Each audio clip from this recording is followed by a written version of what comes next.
motto. So let's go ahead and get started. I think people will join and hopefully, and we'll get going. And so for those of you that are with the California Accountable Communities for Health, you're very familiar that you're knee deep or whatever deep, right, in this sustainability series of really learning how to better understand the value of your ACH and thinking about sustainability. And there is about 10 offerings that are going to happen over the course of the year. So there's phone calls, there's affinity groups, there's going to be at the backbone meeting that's going to happen virtually. There's just many different offerings. And what I wanted to do today is offer another perspective, you know, about how you might do fundraising. I don't think it's the be all end all, but it's just another perspective that I thought was really cool. And so Jennifer Allen is with IOB, which is in our backyards. Mm-hmm. She's actually in the epicenter of this all. She's in New York City. And she is the interim director of leader experience. That's a new role for her. So I'm excited to announce that, right? A new title. And she's going to share about their work and their platform and give examples from communities. They also are a fiscal sponsor organization. So some of you may be learning about what that role is as well. And so I'm excited, and I'm going to turn it over to her. Cool. Hi, everybody. It's a pleasure to meet you. We thought we would just start out by having you guys use the chat box. I can see that 2 of you are on the phone, so I'll try to kind of share what we see in the chat box. But if you could start by maybe typing in what sector or type of group that you represent, so I can have a sense of who's in the room. So you can just type that right into the chat box.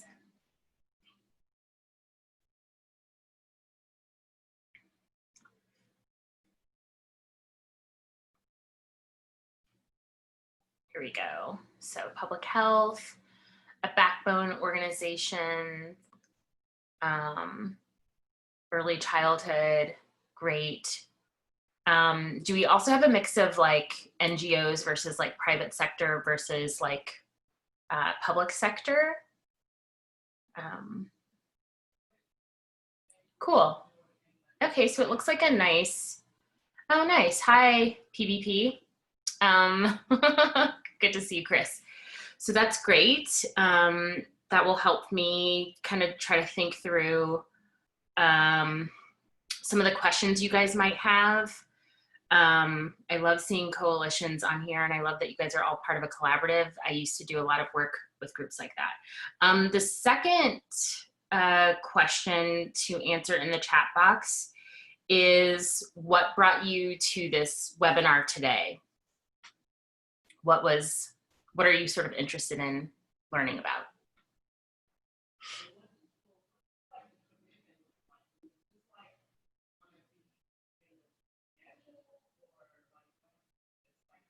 Great, expanding funding options. Right, just looking at all the options available to you.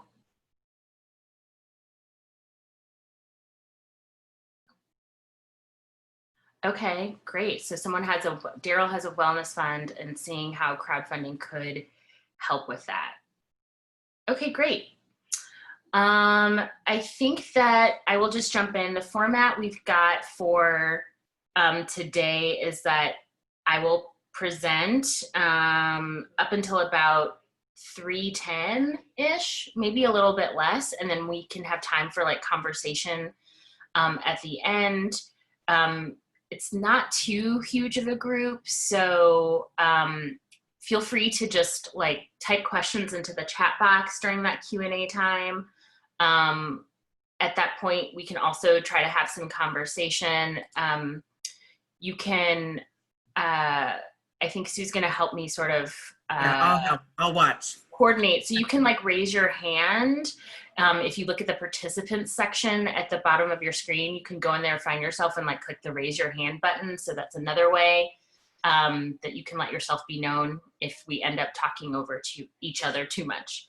Alrighty, so let me get my screen ready to share with you all.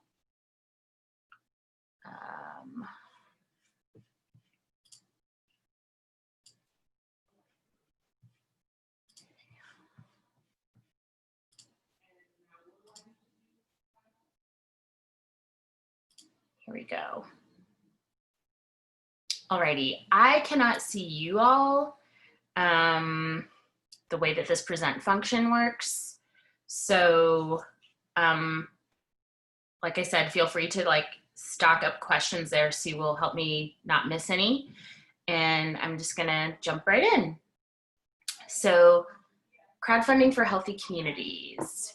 As Sue said, this is what our name stands for, in our backyards. So we are a nonprofit national crowdfunding platform that is really about supporting people that are sort of raising their hand and saying like, yes in my backyard, yes to solutions. And versus folks that maybe are more like closed-minded and not being proactive about the community change that's needed. Just to be clear, when we're talking about crowdfunding, we're talking about small gifts that are making a big impact, a tool that allows you to turn to your community. And it's really a tool that sort of takes a very old strategy of like passing the plate in a faith community or passing a hat into an online manifestation. And, you know, in these like crazy times, it's some of the busiest times our organization has ever had. And crowdfunding has allowed people to turn to their community for the help that they need. So here I just put just a couple of the projects right now that are crowdfunding as part of our national COVID match funds. And for example, you're seeing like the one on the left here is to support musicians that have lost their livelihoods because none of these concerts are going to be happening anymore. The second one is for immigrants and undocumented folks, raising money for them. They've already raised $54,000. I think they just keep increasing their goal because it's going so well. The third one was an interesting one that I actually ended up helping launch over the weekend. Some artists that said, you know, we really need to make sure that communities of color that are being impacted have messaging right in their communities, making it really clear why it's important to stay home. And so this is an example of like a billboard that they're actually like planting in the ground, using their art to send out that message. And then, as you guys may know, there's lots of mutual aid groups that are just trying to get goods to their neighbors. And so that's this fourth example here. So I just wanted to highlight this match fund now so you guys knew about it, but it's up to $8,000 in match funds per project where dollar for dollar each donation is matched. And also in this time, we're waiving our platform fees. We have limited fiscal sponsorship available. I'll talk more about that, but the fees for that are also waived. And so you can find out more information about this match fund at iob.org/COVID-19. So who can work with IOB? Well, anyone can. So sometimes we have groups such as the ones you are a part of, crowdfund with us. Sometimes it's an individual. Both are possibilities. A little bit more about fiscal sponsorship. Our fiscal sponsorship is limited to the project you're crowdfunding for. So it could be something where you're like, oh, we applied for some grants for pieces of this project, but we also need to crowdfund for another piece. And you can do that on our platform. We can be your fiscal sponsor. We can like receive another grant and get that money to you as long as it's related to the project you're crowdfunding for. That fee is like 5% of your goal, which is below market rate is basically the goal for that. Often in communities, it's like 7%, 10%, maybe higher. And as long as your project has a public benefit, you're welcome to use our platform. So for example, sometimes people want to raise money for, wow, we were in a flood, we have to replace our floor. That would be a private project for a private household, so that won't be eligible on our platform. But the work that you guys are doing out in communities, that work would be eligible. So where do we work? Anyone doing a project in the United States can use our platform. We have staff located in the cities that you see here. So our staff are in different places, but anyone across the US can use our platform. I also should mention, as of today, we just hired our first person in Cincinnati. So we are sort of expanding over time. So next, I just want to talk about why crowdfunding, especially with groups such as yourself that use a variety of different fundraising methods. So number one, crowdfunding kind of gets you the best kind of money, which is money that is flexible to the timing and particular needs of your work, because it's unrestricted. So it's kind of like that best kind of money to get. By doing crowdfunding, it's more than just raising money for cash resources. You find people that will give you in-kind donations. We've heard so many wonderful stories of that. You find volunteers, you find people that are willing to lead in unexpected ways. So it's really community engagement, and it can teach you a lot about your audiences and where they're at sort of with your mission. It helps you get specific. So again, I know that you guys have a whole range of needs that you would need to fundraise for. And what differentiates crowdfunding is that rather than sort of like a donate button or maybe an annual gala that just is trying to raise money for general operating, this allows you to pinpoint a specific part of your work, and that concrete nature is something that audiences really love. They love to connect with the fact that, oh, I'll just use these projects that I've been talking about during this time. A virtual tip jar, that's very concrete. You're raising money for neighbors in our neighborhood that can't get groceries. Great, my money is going straight to groceries. So specificity is your best friend in general for fundraising, and that is what crowdfunding keys in on. I kind of talked about the next one a little bit about diversifying and strengthening your donor base. You can use crowdfunding to test things out. So you might say there's a certain age demographic, there's a certain gender demographic, there's a certain tech savvy demographic that we want to engage for the first time or in a different way. Crowdfunding lets you test telling your story and engaging those folks. So yeah, so it can be really a bridge to building your base in certain ways. Demonstrating public support, this is a big one. Because it's online, it's available for people to see. And so based on how well you tell your story and share it, it can be a very public way to show that folks have bought into what you're doing. And yes, I've already kind of touched on the last point here, so I'm going to keep going. What sets us apart? So yeah, we're mission driven. So as a nonprofit, all that we care about is that the community change that people are working towards happens. And so we do our best to continue to improve our platform and the resources we provide so people can do that.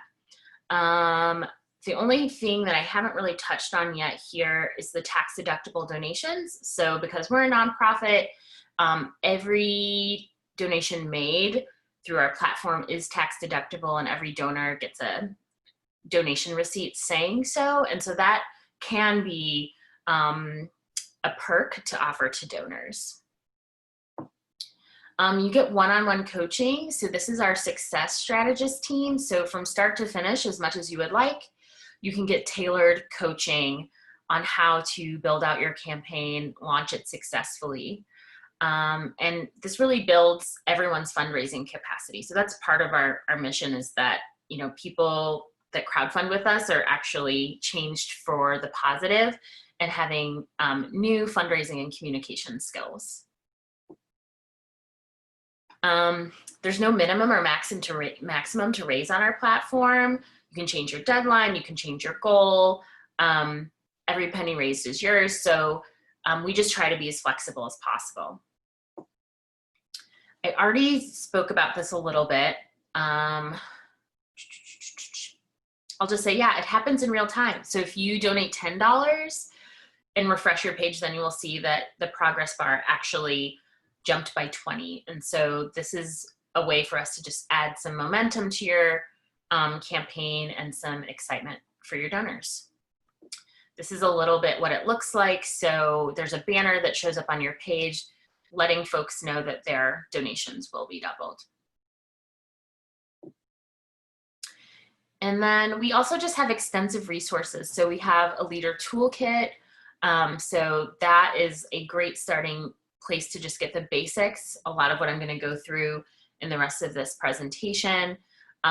We have a lot of case studies. That's kind of what our Recipes for Change series is. We do webinars, we do convening sometimes, and a whole host of other things. So we really just try to provide everything folks need. And then our fees are comparable or less than most platforms. So we're definitely, as a mission-driven organization, we're not looking to make money off of the fees. That's not what keeps our lights on. So we just try to keep those really low. Okay, so actually I'm gonna have to make this work, I have to escape for a second here. We're gonna do a little bit of true and false here. So the first one, let's see. Let me see, I'm gonna just stop sharing for a second and we'll do this. Hold on just a minute. Toolbars. There we go. Okay, so we'll do this in the chat box. So true or false. If you put up a campaign page online, you can just watch the money roll in. True or false? Let's see what people say.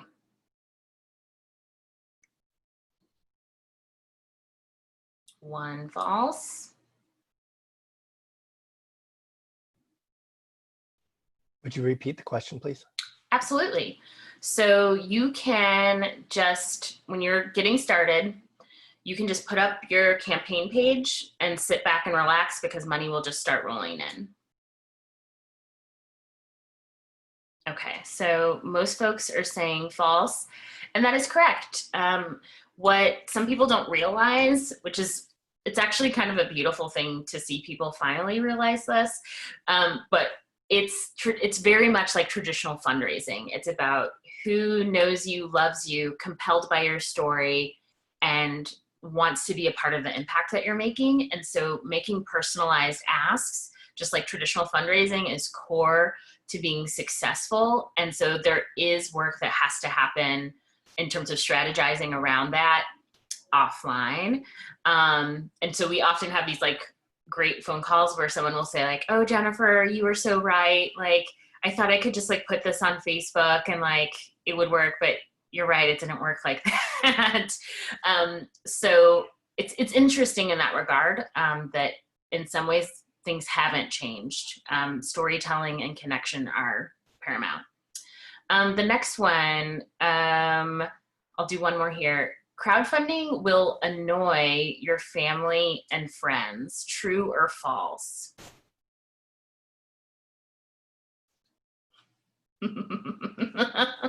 Yes, Jim.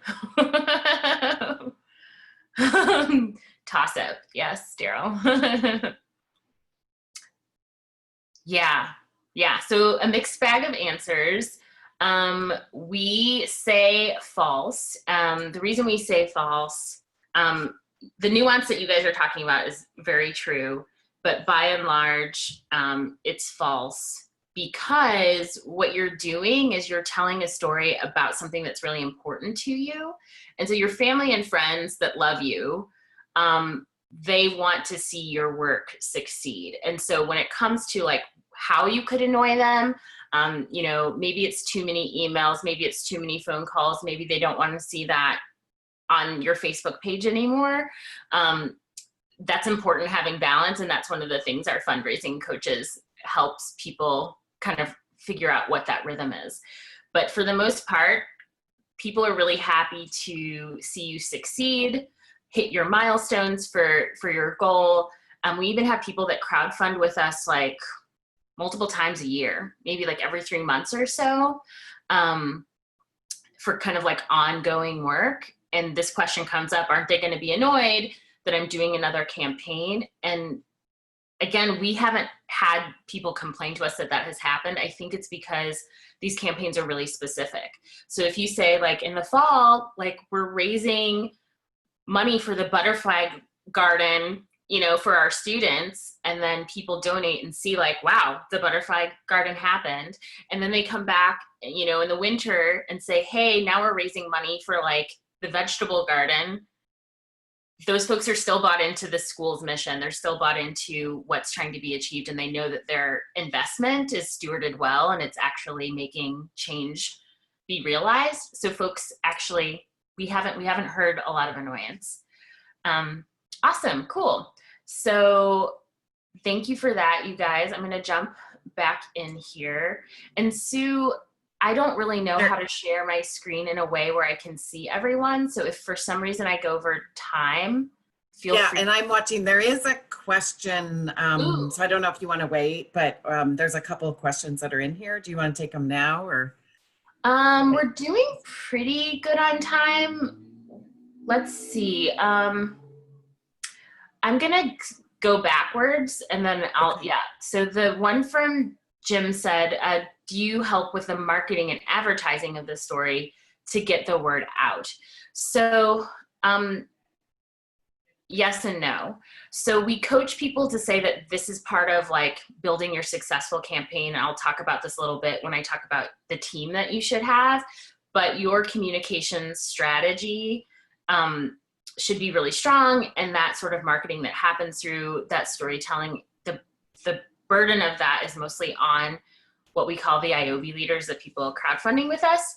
But as campaigns start moving along, we also share them on our social media, but it's not sort of like if you crowdfund with IOB, you're guaranteed X kind of marketing. It's mostly just us like sharing it through our social media.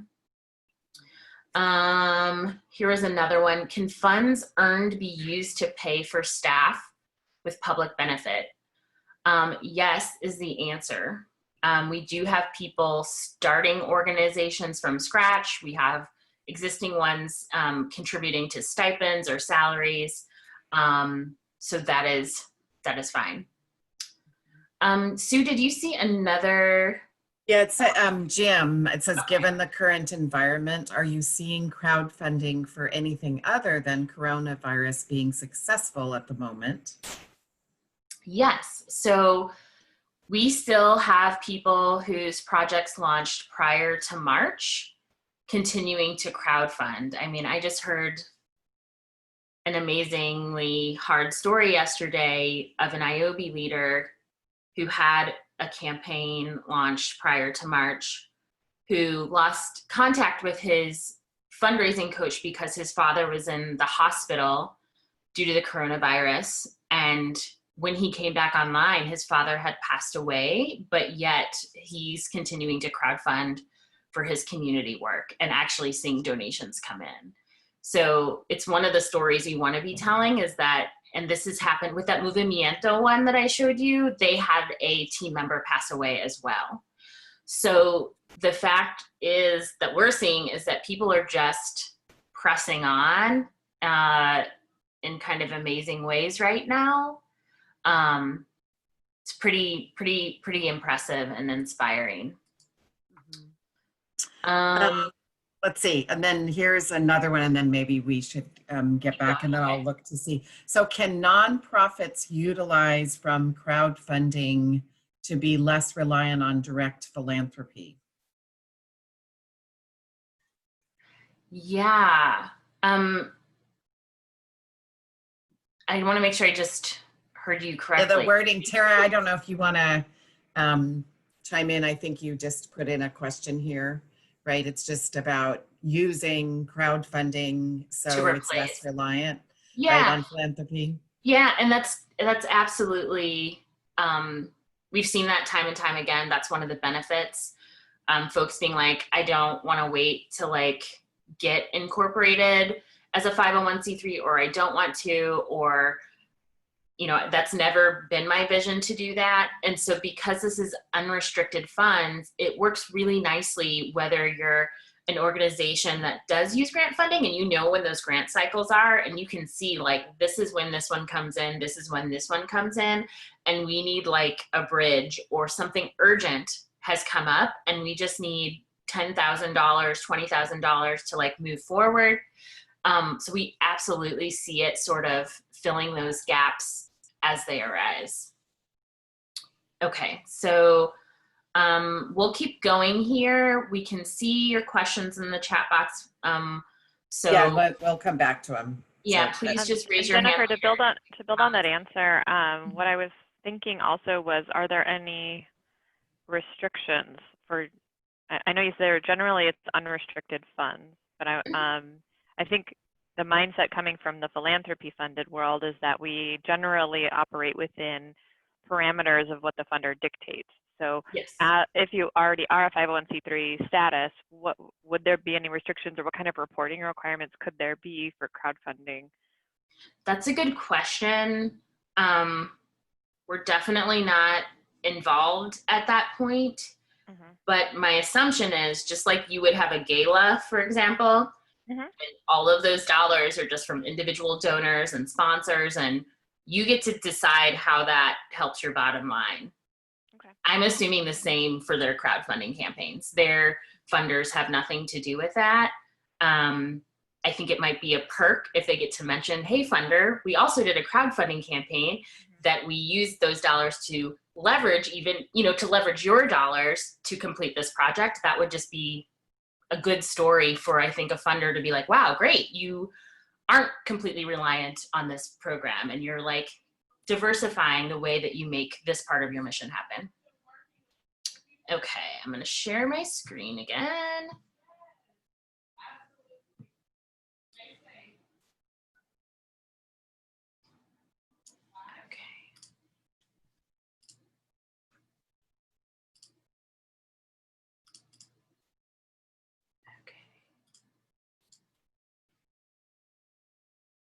Okay, so now I'm just going to go through some of the basics that we coach people on. And I won't go too in depth, but it'll give you a sense of the different strategies that are important. So one, having a team. So there's various aspects to your crowdfunding campaign. You can think of getting your story really strong. You can think of how do you share that in any communications, whether it's a verbal conversation and a personal ask, an e-blast, social media. It's scheduling. So looking at, here's the day we want to launch, here's the day we need our money in hand. So who's going to like keep us on schedule? So there's a whole wide range of how you can divvy up roles.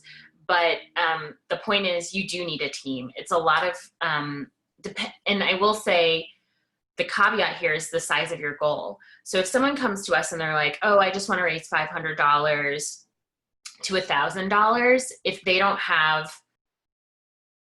you know, 3 or 4 people helping them with their crowdfunding campaign, we're not as worried, because we know that one person can handle a goal such as that. So that's the caveat, and that's kind of the detail a fundraising coach would get into with you. Setting a budget, that's really important too. So we kind of go through, okay, what exactly are you raising money for? And then how big is your team and are they able to help you get to that goal?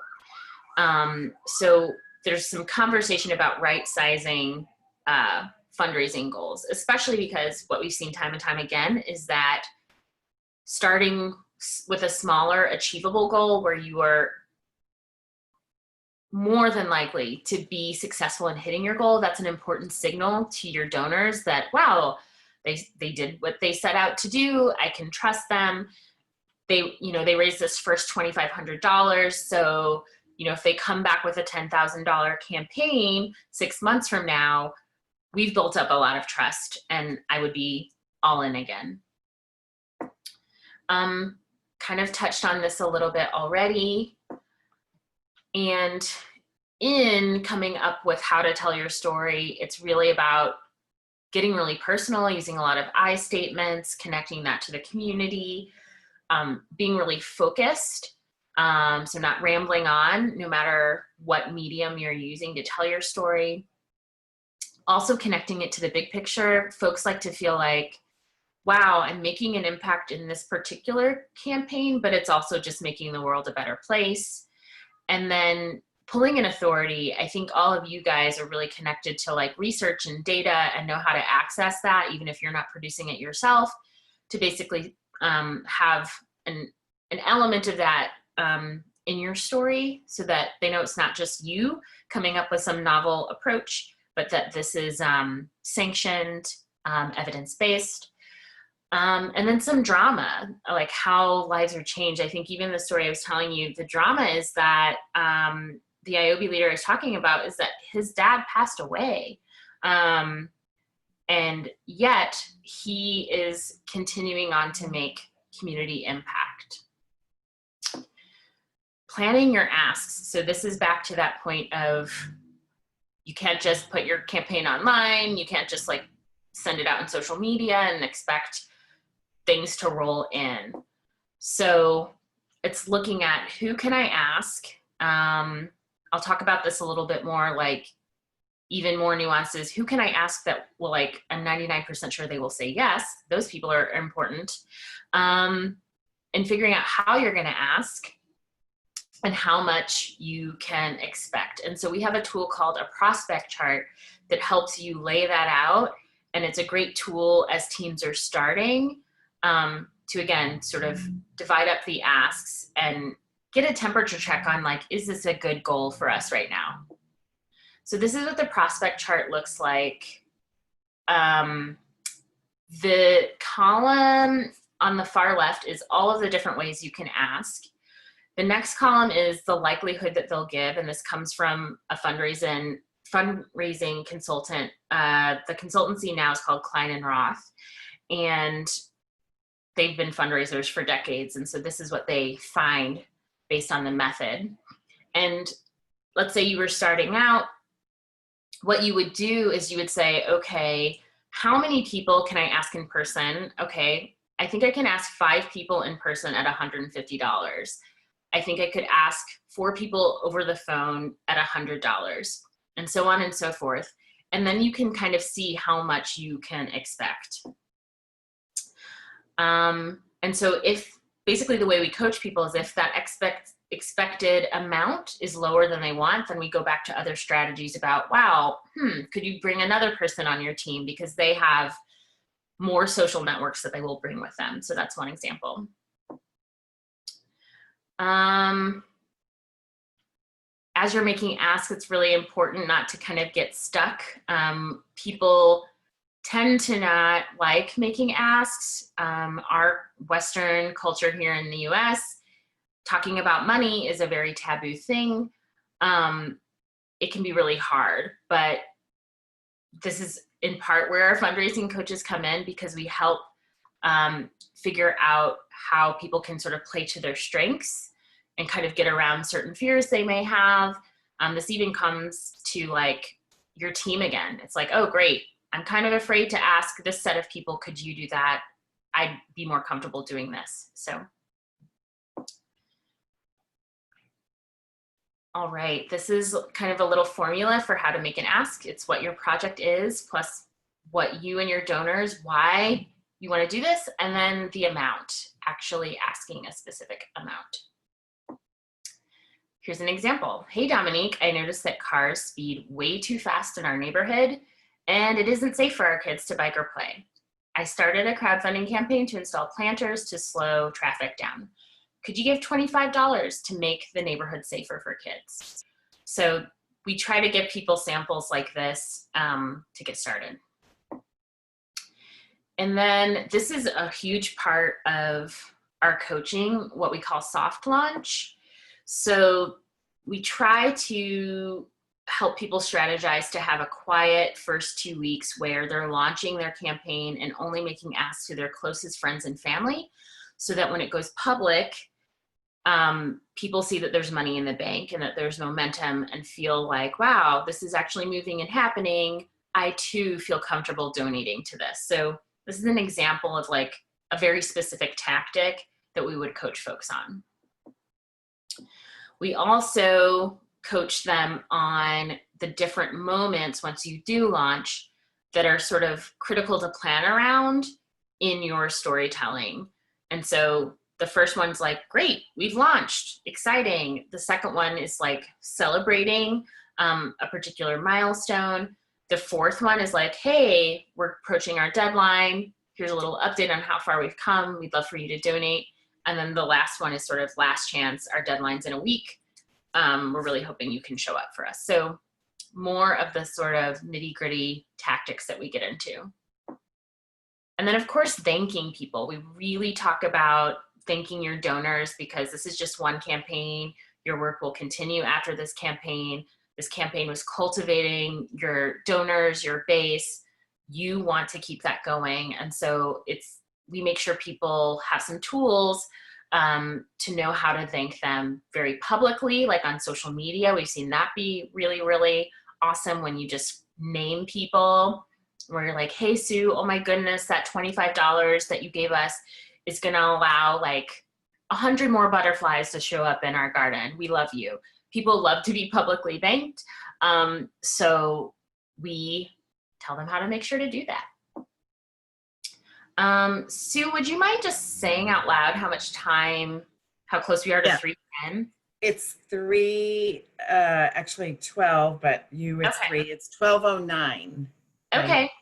So So I do have a couple case studies here, but I also saw that people have. I think it would be good to share at least one of them, just so people, can see it. And then we can see. Okay, thanks. I'll do one, and then we can turn it over. Okay. So the untokening. Let me start here. So. I used to work in bicycle and pedestrian planning, and this is a group that came to crowdfund with us, so I was naturally sort of paired with them. So some of you guys might know this, but the majority of people that are traveling on foot, by bike, public transit, they're folks from low-income, immigrant, people of color communities. And in the mobility justice world, the dominant agenda in the past couple of years, it's been important to highlight this, but it's been a decades-long thing. So folks are really looking to see how can the agendas be co-created with people from these communities. So in 2016, a group of advocates came together and they said, let's convene an equity and justice-centered type of convening from people across the country to discuss these issues. So the IOB leader, her name is Naomi Dorner. She was the person, I actually was the fundraising coach for this one. She was the person I was primarily in contact with. She had like a kind of advisory council of folks, including Carolyn that you see here. So Carolyn was in charge of communications. And so when they came to us, they had a group, a team, already organized and ready to help with the various responsibilities. So they were excellent to work with. gave a lot of suggestions to them. We like to call IOB leaders like Naomi very collaborative, where people will drop us an email every couple of days and they might say like, oh, it's this time for this in our campaign, but I'm not really sure about it. Can you help me? Here's this letter we plan to send out. Would you mind looking over it? So that was kind of the way that they worked. And you can see here, they surpassed their goal by $761. Let me go through why this worked. So one, they trusted the process. I added this GIF here. Yes, pronounce it GIF, because I felt like a proud teacher, because when I asked them to fill out their prospect chart, they were like, okay, this sounds like a good tool. Maybe we should do this. And they did, and I got to see them reach their goal. Their other best practices, one, they had a reasonable goal for what they were trying to achieve. They had a great timeline to create urgency. So sometimes people will come to us and they'll say, well, you know, the deadline doesn't really matter. So it can be this or that.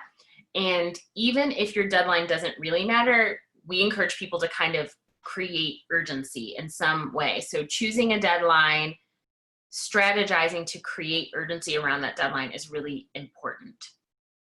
I saw them using events to make asks at in person or prior to engaging other advisory council folks to like make a donation before they put it out to the public. You know, they even found a match funder. So this is something to make clear. Sometimes we have national matches where a funder will give IOB some lump sum of money to provide match dollars, but you can, on our platform, you can do that just among your audience. So if you had a board member that was like, I really believe in this, I want to give you $2,000, you can use that as match dollars as well. And just great communication. So they had Carolyn, who her sole job was just to make sure their storytelling was happening in all the various forms. So I will stop there and stop sharing my screen. Okay. There are a lot of great questions. You ready? I'm ready, and I feel like there's one or two that we maybe forgot from the beginning. Okay. But if you didn't see that, then let's just jump in. I'll let me scroll down to, let's see. I think there's Pat Powers. So she's asking, what's the average dollar amount raised through crowdfunding? I realize that the range is sizable and suspect most efforts are at the lower end of the spectrum, you know, under 50K. That's a good question. I don't know what our current average is. I would say, I'm thinking back to just my fundraising time, I really do feel like a lot of people are in sort of a 1,000 to 10,000 range, but then we have a lot of folks that are also higher than that. And I feel like of late, we've seen a lot more higher. So 10,000, 15,000, those aren't rarities, but something like 70, 80, 90, 100, those are a little bit more rare. Although again, like I just showed you one today, I had no idea they had already raised like $54,000. Yeah, that's crazy. So then, I don't know if you're, you know, with your site, can we have one page that crowd funds for multiple interventions and initiatives? That's a great question. So our site is not built like some of the sites that maybe people use, let's say for like a marathon or something like that, where they will have like, this is the marathon and here's the 20 people raising money associated with this. Our platform is not built that way. So in this particular case, if you had multiple interventions and initiatives, we would have to talk to you to get the details, but we probably would present two options. Like one, can there be separate pages for the different interventions? And then if not, can there be a shared pool to be divvied later, which you might just put like in your budget, like let's say you had 3 of them, and in your budget, you might be like, for intervention 1, we're raising 5. For intervention 2, we're raising another 2,000. For intervention 3, we're raising another 5,000. And that, if those groups were fine with that, then that's how we would know how you plan to like divvy them out. So Jennifer asked, can you give some good examples about how crowdfunding has been used for community engagement and identifying leaders? Also examples for knowing your audience better. Yeah, this is a really good question. So yeah, I have some good stories about this. One of my favorite stories for community engagement. So there was a project in Memphis called So Much Love, as in sewing with thread. And they weren't even raising that much money, but as the word got out in the community, they found a woman that was like, I have this, let me back up. So Much Love is like a collective for women that have undergone trauma, and they do sewing projects together, quilting and other things. So a woman in the community found out that they were raising money, and she's like, hey, I just got like, I have this like fancy Japanese sewing machine that I don't even use. Do you guys want it? And so that woman went on to also volunteer to like come in and like organize all of their fabrics by color. So they found like an in-kind donation of like a really good sewing machine and a volunteer. And so who knows what else, how that woman was able to contribute to that group. So we're short on time, but I've got lots of stories like that. And so that kind of dynamic can help happen even with identifying leaders. So it's like, as you kind of say, we're going to do this crowdfunding campaign, you start to see who steps up to lead that you know or never knew. And suddenly you have someone new that can help your work or movement. I can see this next one. Yeah, Daryl just messaged me, and I know he needs to leave, so I want to, Okay. He just said, do you also help lead, organize giving circles online and in person? It's a good question. So online, I think we have had giving circles use our crowdfunding platform for their giving circle.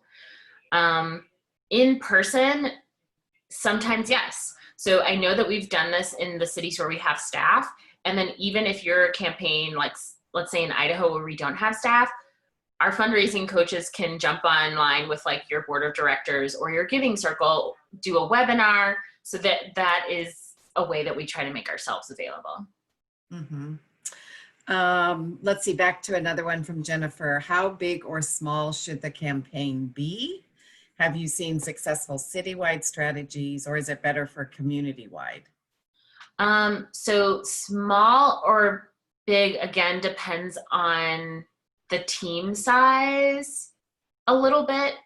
So again, if someone comes to us and they're like, I want to raise $50,000 by myself, we're like, okay, tell us more. Like, we don't want to say no, but so I would just say it can be very big.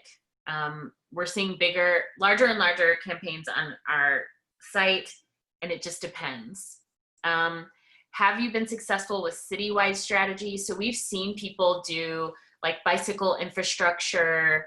I'm trying to think of other ones that really are kind of like a citywide benefit.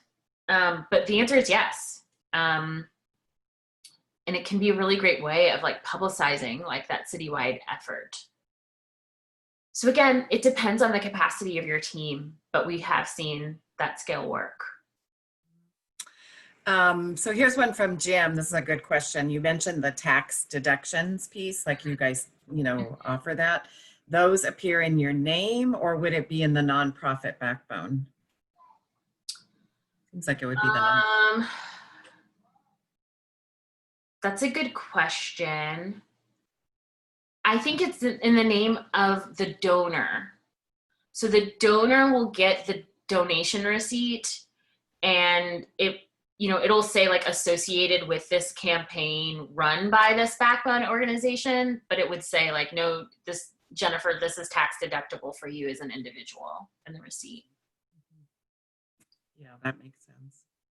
Let me just go. Anybody that put a question in that I didn't answer or any other, I'm curious, for like, where would you see yourself using this? Like, are you, like, I'm just, lots of great questions. Any comments from folks? Jim, what are you thinking?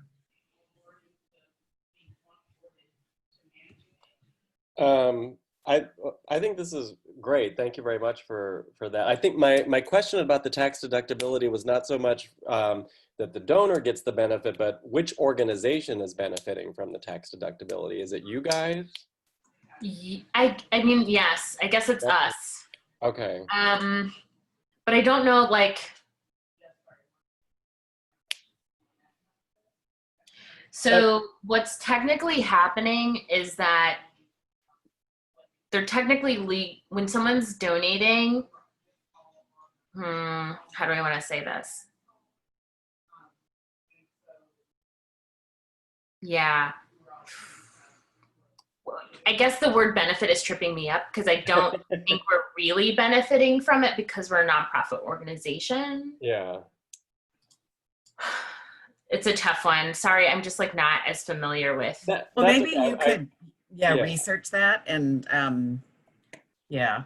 Because it seems like if somebody's making a donation and you have a platform for them, right, that it would be connected between the two, not necessarily you, right, IOB. But I mean, I don't know, Jennifer, if that's something you can check on and then let us know and then we can get back to folks. Yeah, I mean, I think what's happening is like we're passing on the benefit to the donor. Yeah. So it's like they're technically making a donation to IOB when the donation happens. And then because the IRS is like, yes, IOB, you're a nonprofit organization. And because these are all a public benefit, these projects are all public benefits, they can be tax deductible donations. So I feel like we're just sort of like vouching for all of that as the nonprofit pass through so that those donations are in fact tax deductible. Gotcha. I'm gonna paste my contact information because I didn't show my last slide. And iob.org/idea is where people go to spend like 5 minutes saying like, here's what I'm thinking about crowdfunding for. And that's what puts you in touch with one of our fundraising coaches to help you along. Yeah. Any other questions at all that you could, I mean, hopefully this was helpful and it's yet another tool in the toolbox. Yeah, this was really fun. I really do hope it's helpful for you guys. And like, again, we have that national COVID-19 match fund available. If you know of anyone that is urgently trying to help out their community, it could be a good option tool for them. Yeah, Okay. I'm assuming the slides will be shared, correct? Yes. Yeah. I did want to look more closely at that particular slide. Okay, cool. Great. Yeah, I thought this was really good, and I thought it was really interesting too, just about the prospecting tool. You know, just the fact that, you know, the power of the individual networks collectively, if that makes sense, and you know, just thinking about who you know and what do they care about, and you know, all of those things. So I thought that was a helpful tool. So yeah, the other thing that I didn't get to go through the last case studies, but I'll just leave them in there for the slides that are shown. One of the things that was talked about is how over time people start really small with campaigns. So I'm not, you know, Sue has told me about your collaboratives and a little bit. So I don't have a great handle on how, like, who might find this as a good tool within your circles. But sometimes people don't have a lot of fundraising experience. They don't know where to start. And we have just seen people that start with small campaigns. You know, the first one's 1,000, the next one's 5, then it's 10, then it's 25. We have seen people start with a small initiative and grow it over time using crowdfunding as a tool for that. So you'll see case studies from a group in Brownsville here in New York City called We Run Brownsville. And these are Black women that have a running group, but run also means like we run the neighborhood, like we're in charge of our destiny. And you will see how they started small and like usually once a year they do a campaign with us, and it's really had a lot of benefit for them. And you'll see something similar about a gentleman that has started a group called Project Green Space. So. Great. So last question, do you ask for a donation for IOB on the donor landing page? We have a box that's called, it's basically like an optional tip that people can delete if they want to. Yeah. Very good. Well, thanks everybody. I'm glad that you were interested, and we will follow up with the recording and slides. And I do encourage you guys to check out their site because they do have a lot of great toolkits, resources, all kinds of stuff that I think might be helpful. So thanks. Have a good day. Thank you, everyone. It was so nice to meet you. Okay. Bye.